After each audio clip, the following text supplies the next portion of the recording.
Bonjour, bienvenue sur le plateau TV de Business Industrie. 2 jours de salon, c'est le deuxième ici au Parc des Expositions de Reims où 200 exposants champardonnais font briller leur industrie. Alors justement sur ce plateau, on parle de sujets qui les intéressent tout particulièrement. On parle d'intelligence artificielle bien sûr, de RSE, d'industrialisation. Là, on va parler de cybersécurité et des bonnes pratiques à utiliser, à faire, bien évidemment. Je suis en compagnie de Vincent Criquebec, qui est chef de projet du programme IA Booster France 2030 à la BPI. Bonjour Vincent, merci d'être avec nous.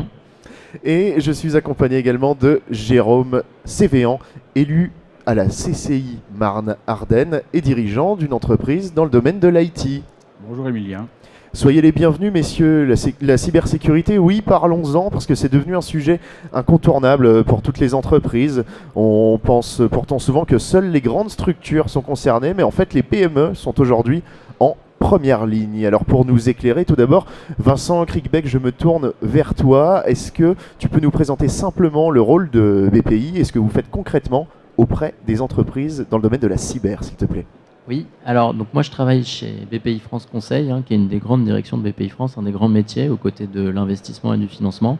Donc on accompagne chaque année des milliers d'entreprises sur une grande variété de sujets, RSE comme tu le disais, intelligence artificielle, innovation, à travers des programmes d'accélération assez costauds, des missions de conseil et également des offres dites diagnostiques.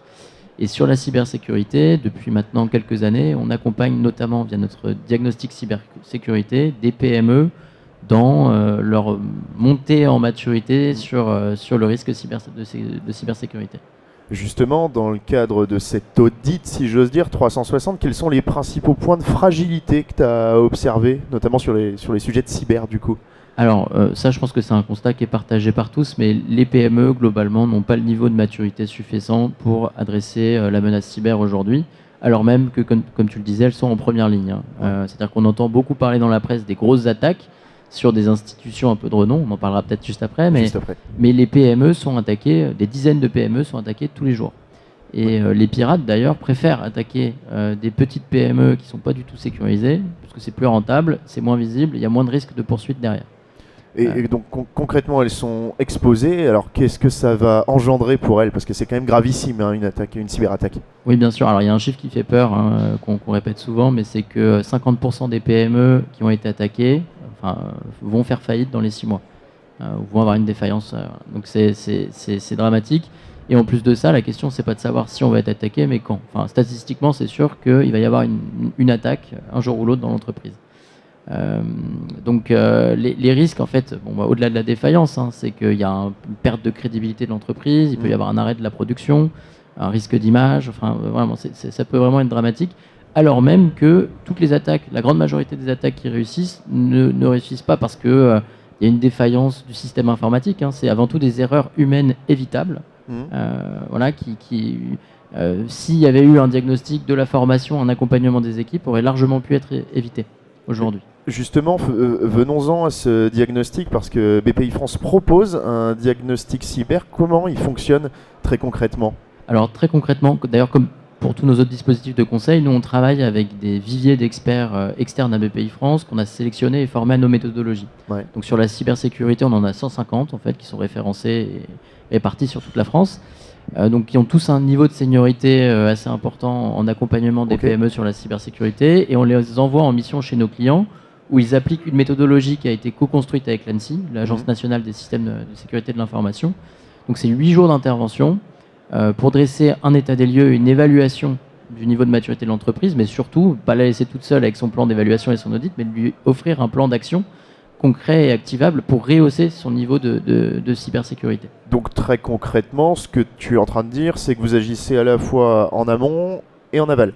Alors, on agit, le diagnostic permet déjà de faire une photographie, un état des lieux, d'identifier les points de fragilité et en sortie de vraiment donner des pistes activables tout de suite pour le dirigeant afin de rehausser rapidement le niveau de cybersécurité. Okay. Voilà. Et d'ailleurs, j'insiste là-dessus, le plan d'action, ça peut être des actions pas coûteuses du tout, voire vraiment à te mettre à très court terme qui permettent de gagner quelques points et faire passer dans le vert, si je peux dire, l'entreprise. Très bien. Et alors, combien de temps il prend cet audit et in fine combien il coûte aux entreprises? Parce que c'est bien là la question finalement. Alors, c'est 8 jours hommes qui peuvent être répartis sur... nous, on demande à ce que ça soit fait, si possible, en 3 mois, hein, que ça soit assez rapide. Il faut se dire que ça mobilise quand même. Hein. C'est pas du tout un diagnostic qui est fait en chambre. Donc, le dirigeant va être mobilisé, les équipes également, elles vont être sensibilisées, formées, accompagnées. Donc, il y a 8 jours hommes, présence sur site de l'expert, ça c'est important. On veut vraiment qu'il se déplace dans les locaux de l'entreprise. Parce qu'il y a des choses qu'on ne voit pas en visio. Typiquement, les mots de passe sur des post-it ou des choses comme ça. Voilà. Mais ça existe. Ça existe. Et voilà. Donc, et sur le tarif, donc actuellement, après subvention, le diagnostic est facturé 6 000 euros. Après, ça évolue au gré des plans d'investissement. Là. Pour le moment, le diagnostic est financé sur les fonds propres de BPI France. Historiquement, il était financé par France 2030 et là, on attend le plan successeur. Voilà. Mais pour le moment, c'est sur les fonds propres de BPI. Pour pérenniser ce financement. Ce qui est sûr, c'est qu'on veut garder de toute manière un accompagnement sur la cybersécurité. Pour nous, c'est une des thématiques les plus capitales et stratégiques pour la pérennité et la résilience des PME. Et malheureusement, ça, on va peut-être en parler juste après, mais c'est un sujet qui est un petit peu dépriorisé en ce moment. Parce que tout simplement, faire de la cybersécurité, ça ne rapporte pas d'argent. C'est perçu comme tel.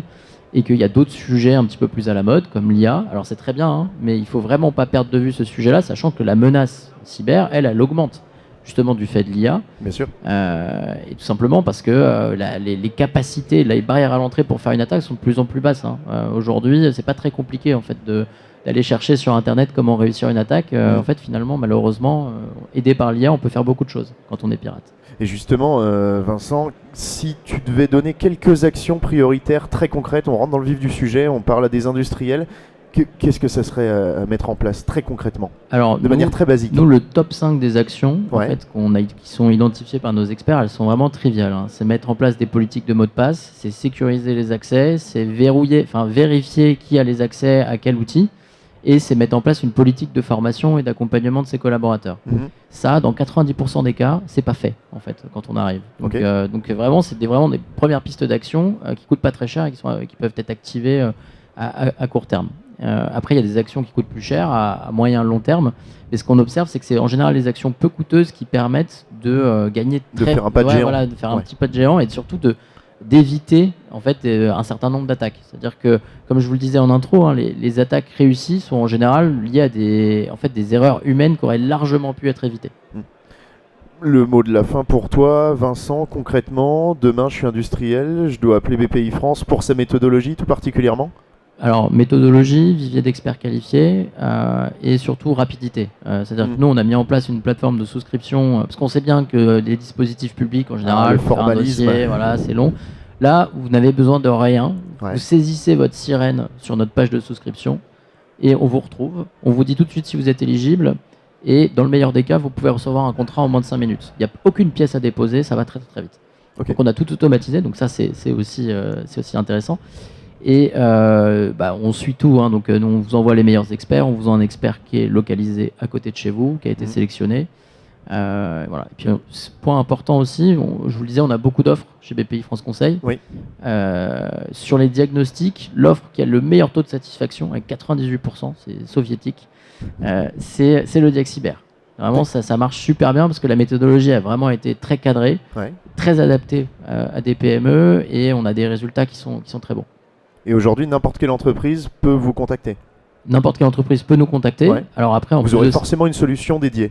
Tout à fait. Oui. Ça, c'est, alors, toujours prendre contact avec son chargé d'affaires BPI, c'est jamais une mauvaise idée. Simplement, sur le Diag Cyber à proprement parler, on a carrément développé une plateforme de souscription en ligne, diag.bpifrance.fr. Voilà, vous allez voir. Alors, il n'y a pas que la cybersécurité, on adresse d'autres sujets, mais ça va très très très vite. Vous saisissez le sirène, vous savez si vous êtes éligible et vous pouvez souscrire tout de suite. Plug and play. Donc merci beaucoup Vincent pour cette intervention. Je me tourne vers toi. Jérôme, tu es élu à la CCI Marne-Ardenne. Est-ce que tu peux revenir un petit peu sur d'abord le maillage sur le territoire français en termes de cyber, s'il te plaît? Alors, comme le disait Vincent, en fait, il y a d'autres sujets qui sont venus mettre un petit peu de côté le cyber et notamment effectivement l'IA. Et puis on considère que sur la partie cyber, le job a été fait. Aujourd'hui, on a un maillage qui est assez complet. On a un premier site qui est cybermalveillance.gouv.fr qui permet de déclarer si j'ai une suspicion d'attaque cyber et de prendre quelques bonnes pratiques. Au niveau régional, on a les CECIRT qui sont là pour aussi accompagner, aider et en liaison avec la gendarmerie, intervenir si nécessité il y avait. Et puis enfin, on a des déclinaisons territoriales sur la région Marne-Ardenne. La CCI, accompagnée par l'UMM, a mis en place le Cyber Hub Marne-Ardenne, qui là fait plutôt de la sensibilisation et de la formation.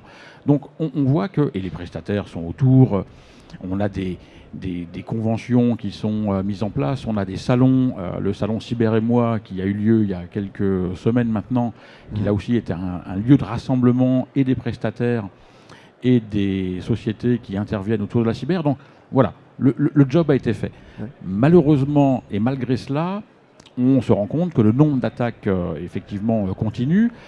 On a pour habitude de dire que la source d'entrée d'une cyberattaque est très souvent située entre le clavier et la chaise.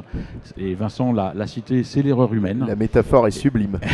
Effectivement, j'ai pas fait attention, j'ai reçu un mail, j'avais un doute sur ce mail, mais j'ai quand même cliqué sur le lien et voilà, j'ai potentiellement une source d'entrée d'un virus ou d'une attaque cyber malveillante. Donc il faut continuer à sensibiliser et il y a un certain nombre de dispositifs qui existent. Vraiment, aujourd'hui, tout le monde est informé, mais je rejoins Vincent sur le fait que le coût d'une attaque aujourd'hui est tellement ridicule qu'on n'en est plus à imaginer est-ce que je vais être cyberattaqué ou pas. C'est juste une histoire de timing. C'est à quel moment je vais être cyberattaqué. Donc là, il faut se protéger dès à présent si ce n'est pas fait et avoir les bons réflexes. Jérôme, on va parler vrai. Aujourd'hui, une cyberattaque, ça peut fermer une entreprise. Oui, Vincent l'a dit, BPI a les mêmes chiffres que ceux de la CCI, c'est tout le monde. C'est que effectivement, une attaque sur 2, une attaque sur 3 met en péril l'entreprise.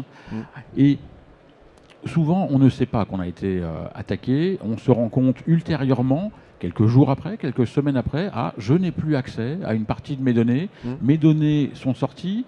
Mes données font que mes clients ne me font plus confiance puisque l'information les concernant a été véhiculée. Et c'est dans ces conditions qu'effectivement, une entreprise peut être mise à mal. Et on le disait tout à l'heure, souvent les entreprises s'en aperçoivent sur le tard, en plus. Oui.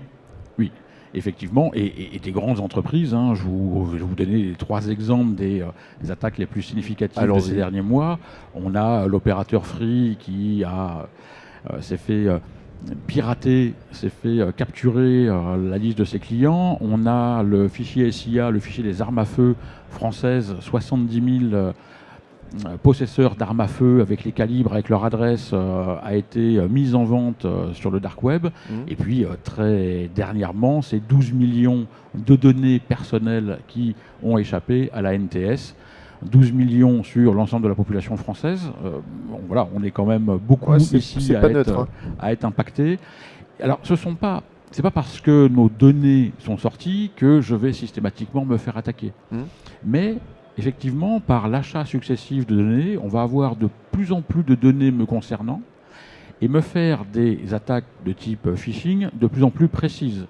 Lorsqu'on se fait passer pour mon banquier, qu'on me donne mon nom, mon prénom, mon adresse, mon numéro de compte, et du coup également mon agence bancaire la plus proche, on se dit c'est certainement, effectivement, ma banque qui m'interpelle et qui me demande de cliquer, de valider. Eh bien non, pas forcément. Et comment je fais alors pour ne pas me faire cyberattaquer demain ? La première chose, c'est lorsqu'il y a un doute, il n'y a pas de doute. Ouais. Donc il faut vraiment être très vigilant, s'informer, aller faire des diagnostics et former, en tant que chef d'entreprise, former ses utilisateurs.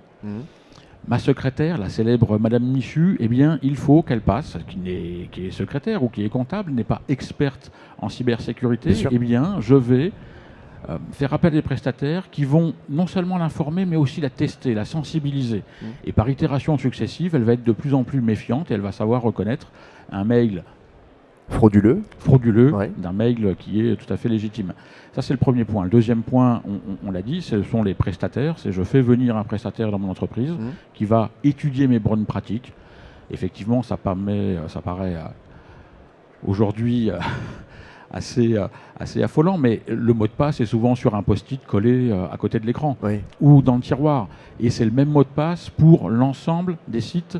Donc, pas forcément mes banques, mais sur ma banque, c'est 6 chiffres, eh bien, c'est la date de naissance de mes enfants. Sur le site de la DGFiP, j'ai mis un mot de passe qui est le nom de mon chien.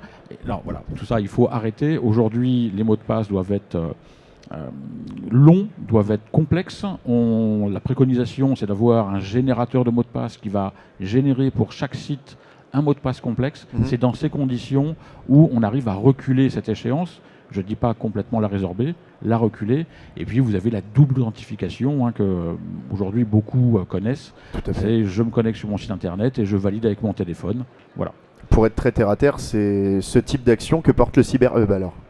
Oui, dans sa formation, dans ses préconisations, avec l'ensemble de ses partenaires, dans les programmes de sensibilisation. Une vingtaine de partenaires identifiés, c'est ça? Tout à fait. Alors, la gendarmerie, l'UMM, la CCI, vous avez un ensemble de partenaires institutionnels. Les organisations patronales y sont également. Et puis vous avez des prestataires, des vrais spécialistes.